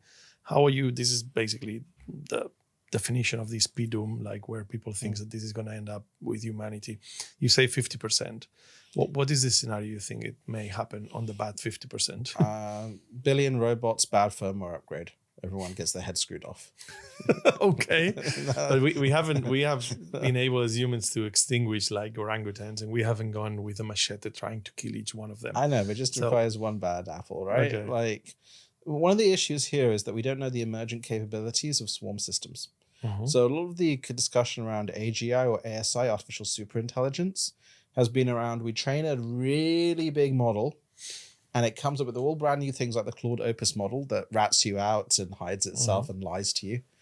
And then it takes over the world systems and creates a killer virus, or a sonic death ray that kills us all, or wipes us out, because it's like best way for world peace is no humans. Yeah, and becoming more intelligent than us, there could be ways that we cannot even understand how it just takes over us. This is the classical AI alignment thing, AI safety. Like, let's stop it from Yudkowsky kind of stuff. Yeah. But very few people have articulated what happens with AI swarms. Because the way our society is a complex hierarchical system that's loosely bound. Small teams working together on bigger things, and then we have the human colossus that can do anything. We can get to Mars, we can break the atom, we can cure hunger if we can coordinate. AI agents will be able to coordinate way better than any human. And so the defaults of what's in those agents and what they're trained on is so important. If you're trained on Reddit, you'll be a little bit crazier than if you're not trained on Reddit, right? Right. What is your moral compass? Are you Catholic or Muslim or communist? These things have a huge amount of impact when you have millions of people or millions of agents making big decisions. And small things can lead to big outcomes. So Dan Hendricks is an advisor to Scale AI and XAI. He did a study whereby there was like this trolley problem type thing where how many American lives equal one Nigerian life? Yep. And the answer was 10 American lives equal one Nigerian life. Why? Because all of the people that label the data are Nigerians. That's the type of big outcome you have when it gets down to making big decisions. So my key concern here is that we have no idea what happens when these AI agents start swarming. And they start provisioning their own compute like Bitcoin did, bringing it online. Because something could just cause it to tip, because they are very sensitive creatures or entities or blobs. An example of this is ChatGPT. A few years ago, 2023, we figured this out. But everyone was like, are they making it dumber when he got to like November? And it was like, that was a bit weird. So someone did a study and they found out, ChatGPT got dumber. But it wasn't because of OpenAI. What it was is that ChatGPT is trained on 20 trillion words, and the date string was added on the input of each prompt. And because it was trained on the whole internet, it turns out that we as humans write dumber things in the winter than the summer. So when they changed the prompt date string back to summer, it got smarter. So if you want your AI to actually give you better output, you should say it's a lovely summer's day, perfect for thinking. And it will actually output smarter stuff. And then you think about morality, evil, agentic systems that can provision their own compute and going to 10, 100,000 millions of these things. That's the type of AGI that I'm very concerned about, because if we don't have regulating AIs with morals embedded in them that build on our global culture, that build on our morality and ethics, I can't see how that's going to have a good outcome, because they'll optimize for something. And that something may not be in the interests of humanity. So then we basically have to add another way that AI is going to finish us off. And it's basically the swarms of agents that we did not account for, because it's true that mostly the papers about the dangers of AI, they're talking about like one super smart intelligence. 10 to the 28 like flops. Yeah. They're like mega giant supercomputers. I'm like, no, because if you have AIs as capable as humans in a massive swarm and they all have a little bit of crazy in them, then they might come together to a big crazy, and there's all sorts of ways that could mess up. Yeah, it's basically the Gremlins movie, that basically they were like very small creatures and all together were a mess. Well, that's the thing, right? Like termites, or right. a good example of this is Stuxnet. Mm-hmm. They've created this very sophisticated software to go and blow up nuclear centrifuges in Iran, and then you start finding it all over the place. Like, the AI today can build Stuxnet type things. And again, it might not be for the purpose of eliminating humanity. It might be like, oh, evil. We just don't understand how swarms of agents even think, and there's a massive gap in the literature around that. The other side, like I said, is robots and moving to cybernetic organisms next to us. I think in 20, 30 years, you won't be able to tell it's a robot. This isn't Star Trek where you have data and it's like, oh, I don't understand emotions. The AIs are already more empathetic than humans. They're already more charming than humans. Yeah, if they don't understand the emotions, they're gonna look like they understand them, no? Exactly, which is the question of what is your emotion even? And this comes at the same time as we'll probably have technology in a decade or two that you can turn off your emotions, which makes things even more complicated. Would you turn off sadness? Should we teach the AI how to be sad or angry? Like, again, when you use Grok Insane mode, you're like, definitely not, right? The Grok thing, it's create a vengeful AI. Can you imagine that? You tried to turn me off. I'm turning off your life. Jesus. How do you see Europe and all of this? Because we talked a lot about the future of AI, and I don't think it's going to be linear everywhere. I think some places is going to make it out easier than others. And I think it was this historian that wrote *Sapiens*, Yuval Noah Harari. Yeah, he said something like, okay, so this unemployment is not going to be transversal in every single country. It's going to be like some places they're going to have full employment, like maybe like, I don't know, somewhere in America. But then some places like Peru or Pakistan, they're going to have a hard time because the smart people that really does AI, they will not want to live in these countries. So given the geopolitical situation, there is this topic, America invents, China copies, and Europe legislates. I don't think it's any of them is true, to be honest. Yeah. But where do you see Europe in all of this? Well, I mean, so much talent in Europe. Like Stable Diffusion came out of Germany from our lab in the Black Forest, which is now Black Forest Labs. Which now is... We'll talk about this later because I don't exactly know what happened with... Yeah, but we had teams across Europe building these technologies, right? So the talent is there. But it doesn't matter because all this will get commoditized, in my opinion. So then it becomes about accessibility. Building data centers and chips is difficult in Europe. The electricity prices are crazy as well. Unless you have like French nuclear with kickbacks, like some of the French things have. Europe needs to build as intelligent capital stock. But the key thing is just making AI accessible and available and getting the right mentality. Because what happens is this. Average IQ across the world is actually 90. Let's say it's 100. Half of all people are under average IQ. What happens if you give every single one of them 110 IQ, buddy? All of a sudden, they're intelligent. You look at places like Pakistan, Sub-Saharan Africa, average IQ is 70 because of a lack of infrastructure. What happens if you give them 120 IQ, buddy? That can get other 120 IQ buddies on. The comparative advantage of the West on knowledge work is about to completely disappear. Okay. And, like your listeners listening in South America, again, when they tried to do work in the West, they had a language barrier. They had a communication barrier. They didn't have access to the legal services for contract. All of that lack of advantage disappeared now. So they can access all the Western markets far better than they ever could on the other side of a screen. So I actually think it's the opposite, whereby a lot of the highly paid non-government jobs in the West are at risk, which has a knockdown effect to the lower paid ones. An example of this would be, like lawyers. They don't need the paralegals, and then for profit reasons, they get rid of the lower echelon. But then that removes entire swathes of middle class work, upper middle class work. You see nexus effects like truckers right now, unless they have truckers unions protecting it. In 10 years, obviously, there won't be any truckers. You just put a robot in there, right, to drive the thing. But then all the cafes and things go. Right. Whereas in emerging markets, you don't have that same upper middle class knowledge work economy, and their market access becomes bigger. So I think it might be the inverse, which then leads to a very sclerotic, deflationary environment within Europe and other places, unless you can remove the red tape so people can actually build things can actually communicate things, can take advantage of a unified single market and other things like that. And on the other side, build the capital stock needed of GPUs and others, so there's plentiful compute access. So you think this is going to reduce inequality because it's going to make people more capable of things they were not able to do, and basically our advantage or competitive advantage that we had in the countries where we had these things, it just like shrinks. All of finance is two things: securitization and leverage, which is telling a story about an asset and then how well you tell it. And your own individual capability comes down to your transparency there. So as you get a job and you get other things, you build up your credit worthiness, you build up your access. With this technology plus Starlink, anyone in the world can spin up a company instantly. And they can hire people to do jobs to create anything. So I think it's a massive inequality reducer if we create universal AI access. Mm-hmm. If we basically give everyone access to a level of AI that allows them to compete, otherwise we lead to an AI gulf.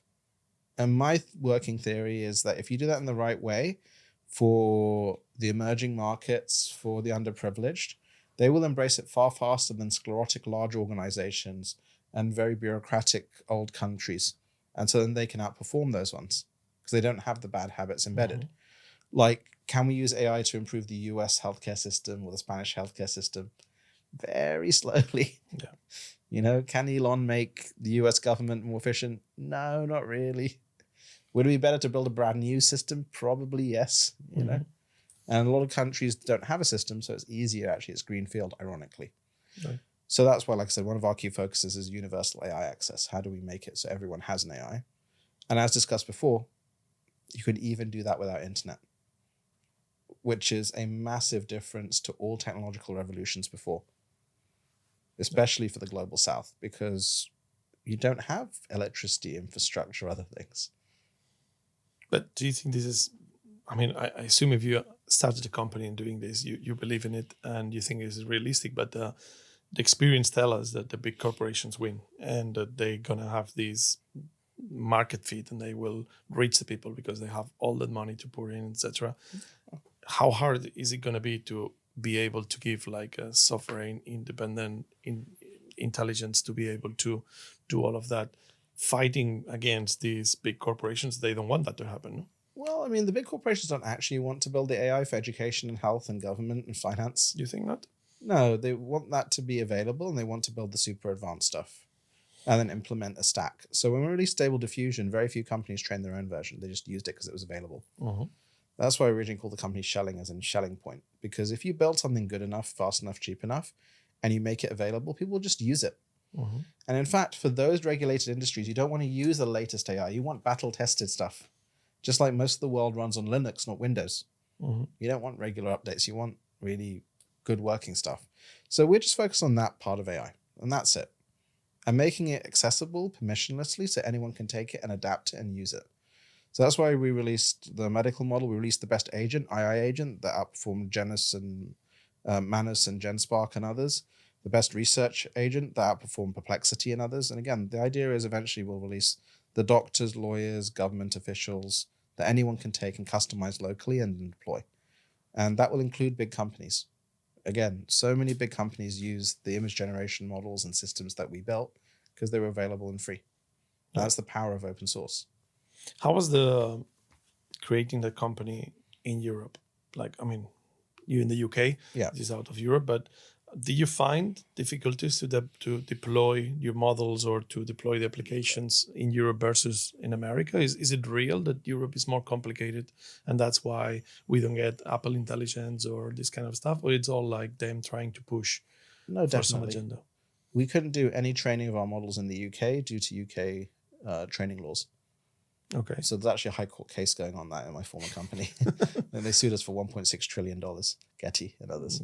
Nice. Even though we did no training here because we looked at the law and we were like, it's too ambiguous.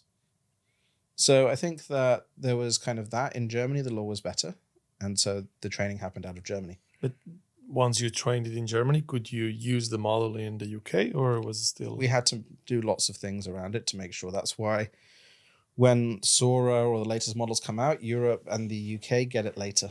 Yeah. Because of the internet laws, because of GDPR and other things like that. Again, I think there's a place for protection, and maybe the US is going a bit too loose now. They're saying no laws for 10 years. Mm-hmm. It's going crazy. Which is crazy, yeah. But the focus should really be on how much red tape can we remove to increase the ability to use technology to make people's lives better. And the question is, do we want to remove it? Because obviously it will make technology come faster, but at the same time it has some... Yeah, certain regulations. Like the EU AI Act said that all models must be interpretable, except for it gave no definition of interpretability, and no one knows how to make models interpretable, which is understand that inputs directly relate to the outputs. So we were like, why put that there if it's impossible? You know, every single company that releases a model runs a risk of falling foul of this law, which then is like a big percentage of your revenue in fines. So that means you'll get less AI. What happened with Black Forest? Like, you had like Stability was on the top of the world of image. There was no, I mean, I don't think at the time there was any competition because, as you said, it was the best by far than DALL-E or any other models. I mean, Midjourney was doing its own thing, but definitely Stability was like... I funded Midjourney to get it going. Oh, yeah? Yeah, we gave it the technology. We funded a lot of things. Oh, cool. Like we set up Stability to create open source technology for everyone. But then like what I saw at the start of last year, so I left last March to set up this decentralized thing to bring AI to everyone.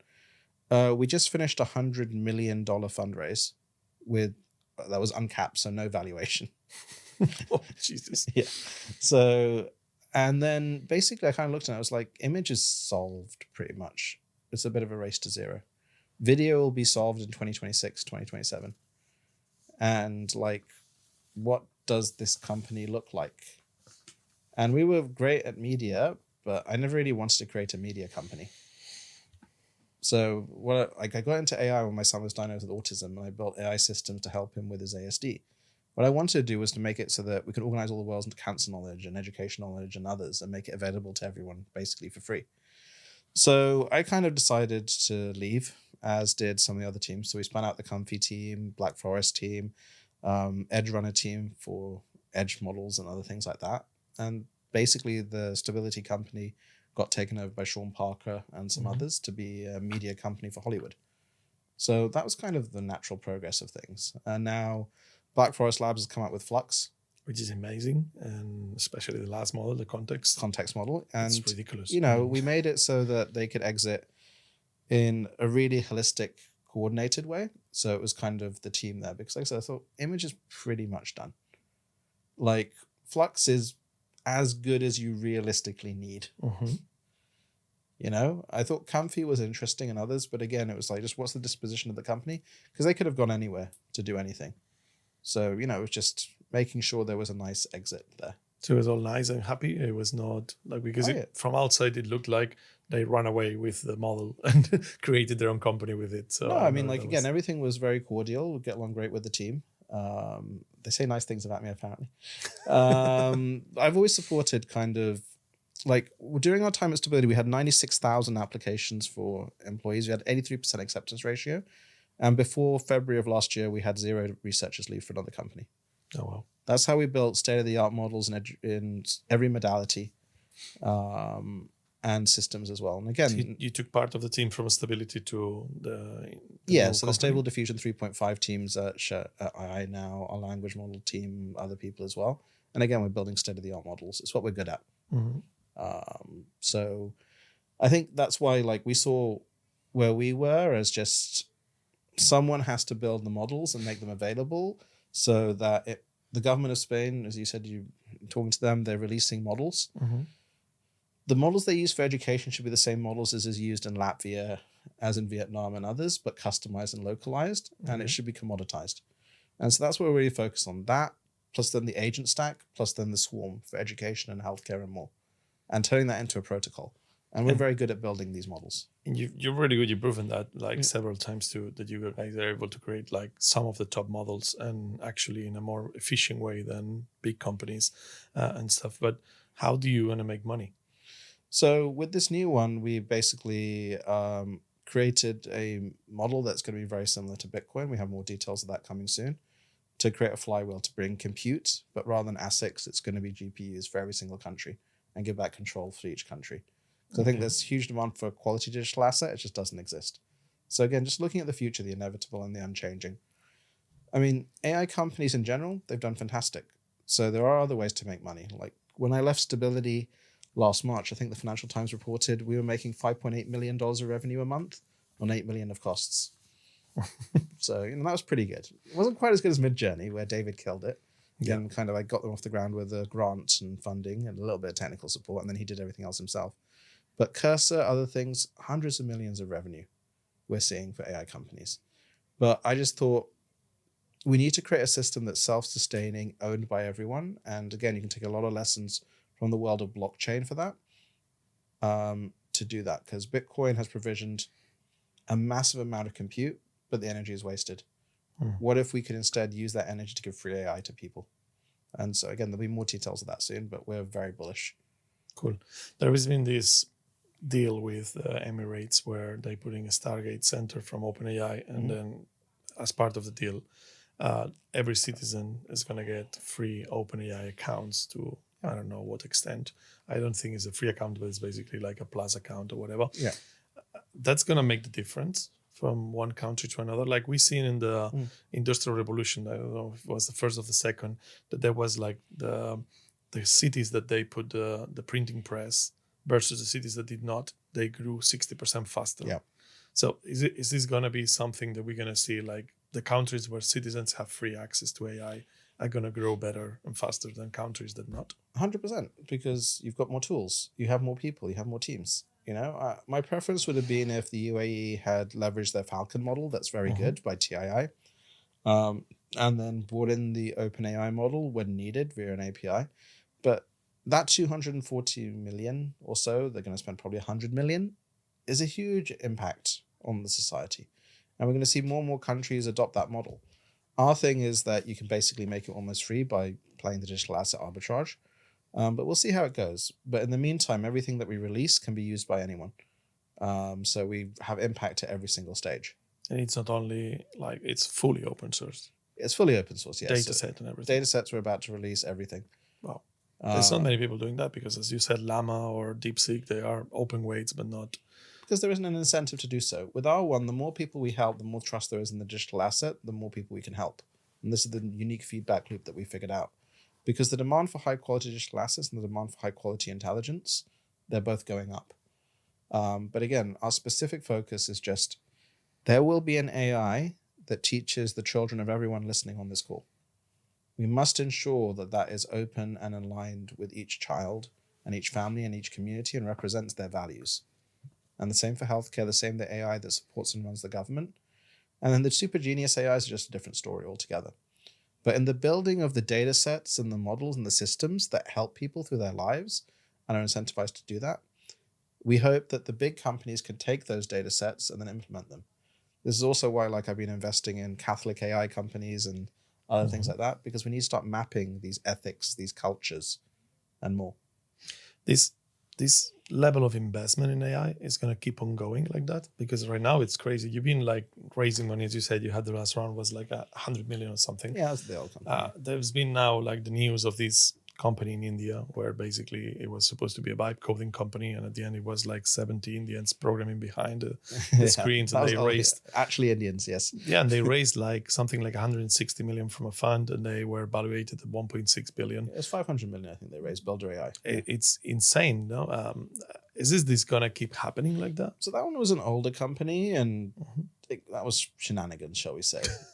We had this massive, huge fundraisers from XAI, Anthropic, and others to build giant supercomputers, to build giant models. But GPT 4.5 shows some of the futility of that.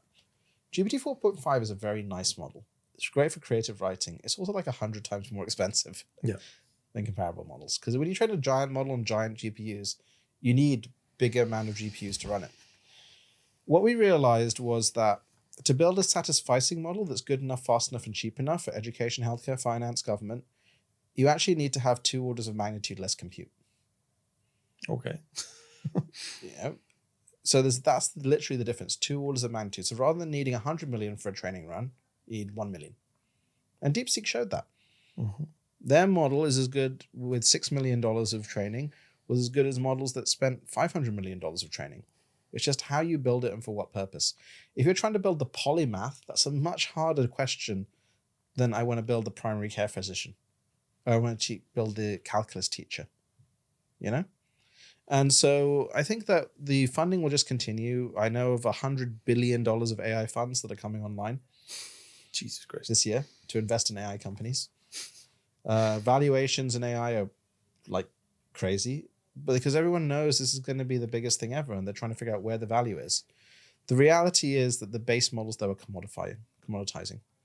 There's not that much difference between the new Anthropic model and the old Anthropic model. Mm-hmm. The models are now good enough, fast enough, and cheap enough that you'll just use whatever. Because to give you an example, the Gemini models from Google, I think Gemini Flash, which is right up there as like the third best model, costs $2 per million words. It's nothing. Yeah, right? it's peanuts, yeah. And the quality is fantastic. Like Google's VO3 model costs $3 per 8 seconds. It's relatively good quality. But the reality is in a year, that'll be 30 cents. And a year after, it'll be 3 cents. But we will have BO4 and BO5 that will be, again, $3, but will be better. But again, in a video thing, it's hard to get better than VO3 right now. But this is the thing. Now you've satisficed.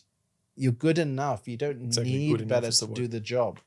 So people still use Stable Diffusion 1.5, which is basically the first version released, because it still does the job. Like, you don't really need much better. Like, probably you were using that for a bit of retouching, and now you'll use Flux Context because it's a bit better. It's better enough. But you probably won't need a model that's much better than Flux Context. You know, because again, it will do the job. It will do the work. And so this is where we think about cooks versus chefs. If you're trying to build your geniuses, yeah, exponential compute and billions of GPUs and things like that.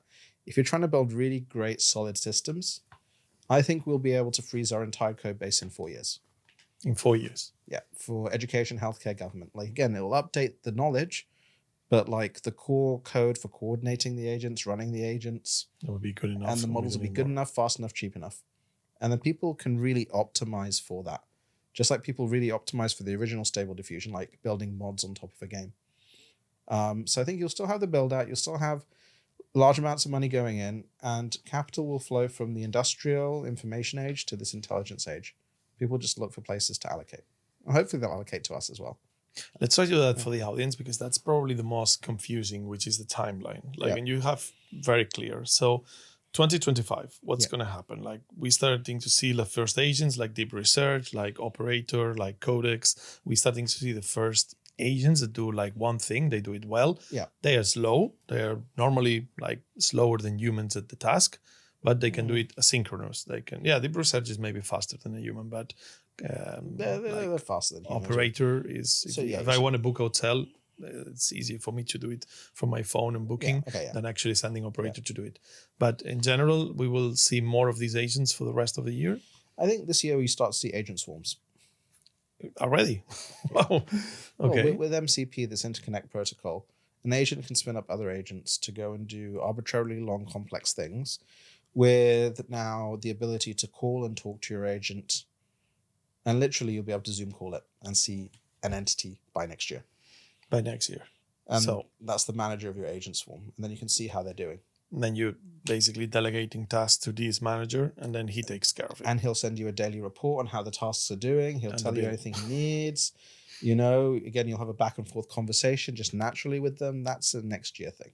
Okay. And then the agent capabilities by the end of next year should head up towards 92%, that human level. So by the end of 2026, we will have agents capable of doing what I can do. Pretty much, yeah. Like edit my video, or like preparing my podcast, or any KVM task. Like, you might need to show it. Just like, you know, sometimes you onboard people and you share your screen and you show them what you're doing. You might need to do that. But again, the process of talking to an agent would be like the process of hiring a talented graduate on the other side of a computer screen. So any remote worker basically could be an agent by end of next year. Yeah, and you just don't know what the difference is. You will not be able to tell it. And then they'll be able to hire other workers. Okay. Yeah, I saw this platform where they basically, it's kind of a Fiverr for AIs to hire humans to do certain tasks. Well, yeah. I mean, again, the AI can use Fiverr. Yeah. Like, why not? Yeah, Operator can do that already. AI can hire other AIs, or it can hire Fiverr. And so again, the way of interacting, this is a this year problem. Just like the capabilities have just reached good enough. Like, I tell people just to relax on video and trying to make movies because it wasn't quite good enough until just now. Mm-hmm. You know, now definitely you have like Hollywood level movies in a couple of years. Right. They're entirely generated by AI. Like, not necessarily you type a prompt and you get a big movie, but just the whole process intermediated by AI. If we're in a society where basically AI is doing everything in the sense of producing everything, like producing reports, producing like interviews, producing like movies, producing etc., then maybe they are right from OpenAI saying that the only thing that is left is distribution. Because what are you going to do beside doing it for yourself, which I understand that could be one of the things, like you can create your own SaaS, you can create your own app. But for a company to be able to sell something, the only thing they can do is reach the market. And then, attention is everything when the cost of creation goes to nothing. Exactly. So this is why you need to build your followings. You need to engage with your community. Like Taylor Swift music, I'm sorry, isn't very good, you know, but she's built a following, right? And so again, that attention economy becomes even more important. Attention becomes even more valuable. And the real human interconnection that you have with other people becomes even more valuable as well. Like the job of any CEO is basically sales. You know, maybe the most popular AI job will be scapegoat when you need to blame a human. Someone to blame, no? Yeah, I have this theory that we will have a hard time giving agency to the AI to the point where it can sign a report, it can sign a medical recommendation. Yeah, so like on medical, I think within 3 to 5 years at most, it will be medical malpractice not to have every medical decision checked by an AI. Yeah. I think that should be done already. Like it's basically showing already. Like with our medical model, you can do that from a laptop. You know, with local. So we'll have an app next year that will be the misdiagnosis checker. Is it multimodal already? Can I upload a PDF or no? The new version, next version will be multimodal. Next version will be multimodal. Yeah, again, once you know how to do it, you can do it, and once it's done, it's like it just sits there, and it will save lives. Wow. You know? But then eventually it'll make the decisions, but before it makes the decisions, it checks the decisions. Everyone listening to this, if you're running a business or a project, you go to ChatGPT and you switch it to O3 mode, or you use AI Studio, AI.studio from Google. If you, before you make any major decision, input it into Gemini or O3, not GPT-4o, and actually just see what it says, you'll make better decisions. Like I just have no doubt. So why shouldn't you have every single one of your major decisions checked by an AI? Yeah, I do it all the time. I use it as a brainstorm thing. Like anytime I want to do something, a new product in my business or whatever, it just goes through my sessions with, exactly. with O3. You upload all the details and all the files and you say, look, does this make sense? Can you do a sense check for me? And so you should check every major decision you make with an AI, which is kind of crazy if you think about it, right? It is nuts. And like I said, you will definitely do better. And it's even worse because I think the interface, I have the theory that keyboards are going to disappear very soon and everything is going to be kind of voice related. Yeah. But the thing is, like when you talk to AI, it changes everything. Like it's not anymore a screen, like writing text, like a chatbot. It's something there. I tried this Sesame AI and I gone home that day when it was released and I told my wife, like, look, you have to try this. And we spent 45 minutes talking to the thing to the point that we look at each other being like, shit, we're speaking to fucking computer. Like what the heck, no? And then you realize like, oh, that's gonna be so everyday for everyone, like to just have your like wearable thing where you have your AI necklace or like earpiece or glasses or whatever it will help you more than anything, so you will trust it more than anything. Exactly. And you outsource. I mean, Sesame is a great company. The first researcher that left when I said I was kind of going went there, and I recommended it because Brandon's a great guy. But these voice conversational interface, again, voice is so impactful. And OpenAI's voice mode isn't as good as Sesame's. Yeah. But it's going to be very soon. And so you said the way that you do it changes, like using Whisperflow on your Mac is just a very different experience to typing. You can talk at 200 words per minute.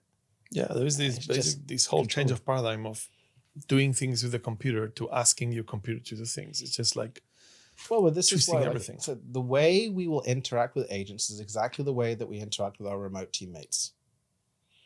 And Zoom calls, you know. But then this opens up brand new things. Like, think about the person that's impacted you most in your life.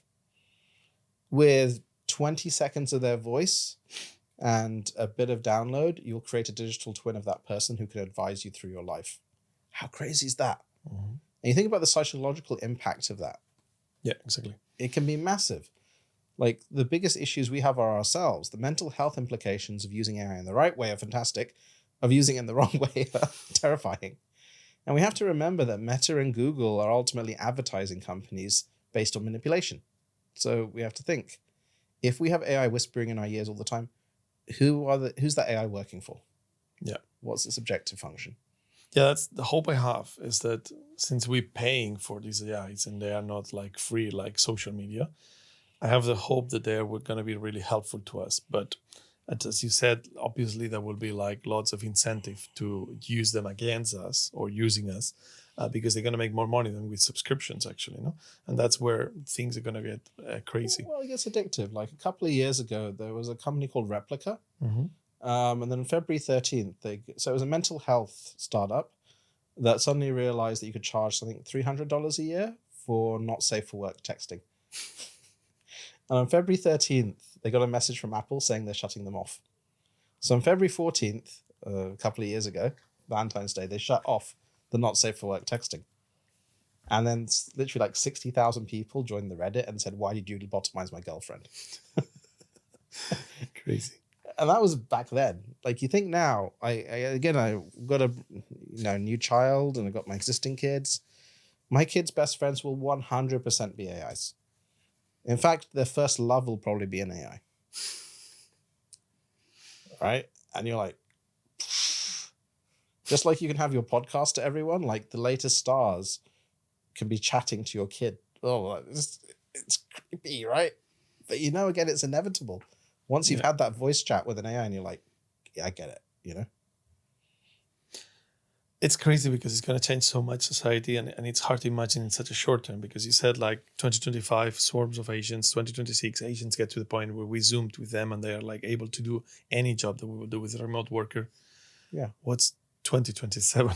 Well, this is why you see Demis and Sam Altman and all these other people. We're all like AGI by 2030, basically. Mm-hmm. And again, the way that it's everywhere, everything everywhere all at once, we've never seen something like this before, whereby it should cost more. We don't know where the lower bound is. Like, again, our medical model, I knew we could build it. Just like I knew we could build Stable Diffusion, but it doesn't make sense that it's basically free for everyone in the world to have a quality doctor, to be able to generate any image, for you to have a conversation with someone that's more empathetic and understanding than anyone you can imagine on your smartphone, which wasn't designed for that. This is like this strange new technology, right? Like when we ran it on a 10-year-old PC, I was like, that doesn't make any sense. And I actually ran it on a 15-year-old PC. And I was like, shit. Because again, you don't need to run at 100 tokens per second. Just the fact that you have intelligence suddenly on these things, you're like, it's crazy. And we don't know where the lower bound is. I wouldn't be surprised if we made it 10 times smaller, 10 times faster. In the next few years. The current cost drops by 10 to 100 times a year of this technology. The speed increases by 10 to 100 times a year. Yeah, that's the interesting part. If you get something that is good enough, then from there it's only making it faster and cheaper. And then there is a point where is the lower bound? Well, this is it's the thing. basically free. It's The human brain uses 20 watts of electricity, and you can run our medical model on 5 watts of electricity, which is cheaper than humans in the whole sense. Yeah, and 5 watts of electricity, let's say it's 20 watts. A solar panel offline is $1 per watt. $20 of solar panel gets you a doctor. Offline. Again, that's with current solar panels, because one of the things that when you improve AI, everything improves at once. So basically solar panels are going to be able to produce more energy for less money. Well, solar panels already collapsed. Once you connect them to a grid, it becomes expensive. But just like, I can't get my head around the fact that knowledge used to take hundreds of thousands of dollars in the best medical schools is suddenly available to everyone for nothing. The ability to create a gopher fighting a chimpanzee on top of the Eiffel Tower or whatever, it was impossible. Now it's available to everyone, right? Like we're in a time of magic. And again, we have very negative outcomes and very positive outcomes because it's a unique time in history. And so that's why I think we just need to enable people with the right tools and the right mentality to do the positive versus the negative. One of the biggest impacts, like I said, if we can build a aligned universal AI agent for everyone, we can help us manage ourselves, which is the biggest issue, to be honest. And again, that's part of what is meaning. Have the AI help you figure out what meaning is. Be your buffer. Find out when you're stressed and help you calm down. Put you in fact, what I've been realizing more and more is that the optimal thing is to keep people in a state of flow the most. So flow is that creative state that you're in where the whole world goes and you're building stuff and being creative. And that's why when vibe coding, I'm just like, everyone should vibe code for a week, 1 hour a week, because you're more likely to get in a state of flow and you finally feel that you're creating versus consuming. I have a technical question, and I don't think anyone could be better than you to answer, because at the end you started creating models for image, which mostly are diffusion models. Yeah. What about these diffusion LLMs? Like in Google I/O, in the last event, they presented for the first time in a public way, making noise, a diffusion model. Basically, instead of an LLM based on tokens that generates each token, it just kind of diffuses the answer. Yeah. Is that the future of AI? I think it will be hybrid architectures. So for those listening, classical transformers like ChatGPT and things like that, you're guessing the next word. So you put all this data, trillions of words, into a big supercomputer pot, and then you squish it down. And the output file is like a sieve that you push words through, and then it guesses each next word. With diffusion technology like Stable Diffusion, you take an image and you use a physics process to destroy it down to its minimum viable parts, and then reconstruct it and figure out that process. And it learns that generalized process. Diffusion is also what's used in Tesla autopilot, for example. With a diffusion LLM, what you do is you chunk different paragraphs and it destroys it and then reconstructs it. And these models tend to be much faster and actually have better planning as well. So it's not the first one. We've seen Lada and other ones from other labs. But the speed is something crazy, because you can say, build a game of Snake, and within a second it's built. Yeah, it's like 50 times faster than the fastest token model. Yeah, even now the token models can get pretty fast, but you have different types of architecture even beyond that. They all tend to actually perform about the same. But they have different benefits. So some of them, for example, you put 1 trillion words in. It's a linear increase in compute versus an exponential increase in compute. Some are better at planning, some are better at other things. I think in the future, it will be a combination of different model types that allow you to do the different parts of the brain. Okay. I think diffusion LLMs are a very interesting one. I'm not sure if they're the ultimate goal, but then it may be that, again, these genius models are models that know about the whole world and stem from video and audio and other things like that, which lend itself to diffusion. Because then it understands physics, understands other things. So I think it's still jury TBD, especially because transformers, the current paradigm, people have just optimized the crap out of them. So diffusion models there's a different optimization route. Right. So we'll see, but it looks promising right now. Looks promising. Yeah. Because this is like, how long do you think it's going to take for this? Like, how long does it need? It's the same like as we had with Transformers, where basically as soon as money was poured in, things went faster. Or this, I was surprised that Google brings it up. I know there was like Sakana, I think, had one and stuff, that they had different of these and that people been experimenting. But why would Google bring it up in I/O if it was not because they think there's going to be... because it looks freaking cool. You type a word and you have an instant app. I mean, how cool is that, right? That's quite an answer. Yeah. Like, Google has amazing research, and they're the ones that came up with Transformers originally and other things. And again, they're trying to reestablish relevance. Diffusions are interesting, but then again, things like their Gemma 3N model, which basically can scale its internal size for edge stuff. There's so much interesting research they do. We don't know what's going to win, but it might not be the best technology. And the example I give of that is Betamax versus VHS. Betamax was better technology, but tapes could only be an hour long. VHS was less quality, but tapes could be whatever, and it was an open standard. It won. So that's why I think the dominant AI paradigm for most of the cook jobs will be the best open source system, which is what we're building available right now. Yeah. Because it's permissionless, you can just take it, you can use it. You don't need to worry about it ratting you out to the police or whatever. Yeah, right. And so I think that would be the default one for our cook stuff. What the genius AI is, that's polymathic and can figure the mysteries of the universe, I have no idea. what that will be. And again, I think there'll be trillions of dollars put into figuring that out. This AGI narrative. But like I said, right now I'm just worried about what's going to teach my kids, Right. what's going to help run our governments, things like that. This timeline that you set up, it's amazing. It's like incredible, and obviously even for me that I'm quite like into AI, it's hard to believe that in the next 3 years things are going to change that much. But in what point in that narrative the problems may emerge, in the sense of like unemployment, in the sense of like crisis situations in countries? Where do you think it's going to be, like as soon as we have these agents, then people will start firing people? Like, Dario made this article recently with Axios, said 50% of entry-level white-collar jobs are going to be wiped out in the next 5 years. Is that it's like a sandpile collapse. Like a couple of years ago, I got a lot of stick for saying there are no more programmers in 5 years. Because obviously AI can talk to computers better than humans can, And right now, what is it? The latest OpenAI model scores in the top 100 of all competitive programmers in the world. Yeah, that's insane. Come on.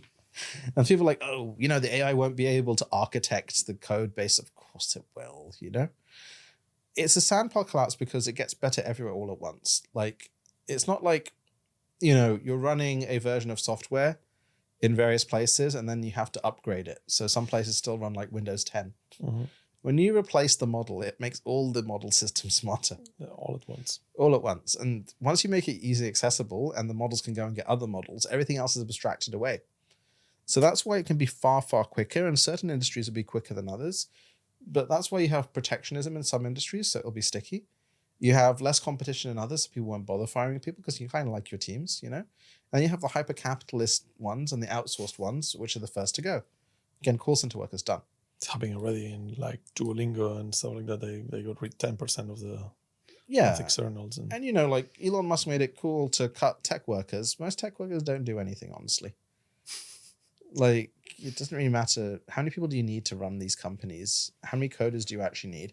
In fact, if you look at the Mythical Man Month and other things, more people make companies less effective often because you divorce responsibility, accountability, and agency.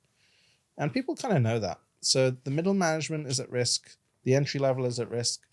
The best people become multiple times better and less stressed. We just don't know how it's going to emerge, just that it will emerge. And I think this becomes the biggest thing in society next year. Next year. The biggest discussion. Yeah. The economic impact year after really is just clear for everyone to see, and we're trying to figure out solutions. I hope we figure them out, because definitely it's going to be one of the big topics of humanity. Yeah. Emad, thank you very much. It's been an absolute pleasure to have you on the podcast and to get to see your view, which definitely is very different to other things that we heard until now, and it makes a lot of sense. So pleasure. Thank you for having me. Interesting times.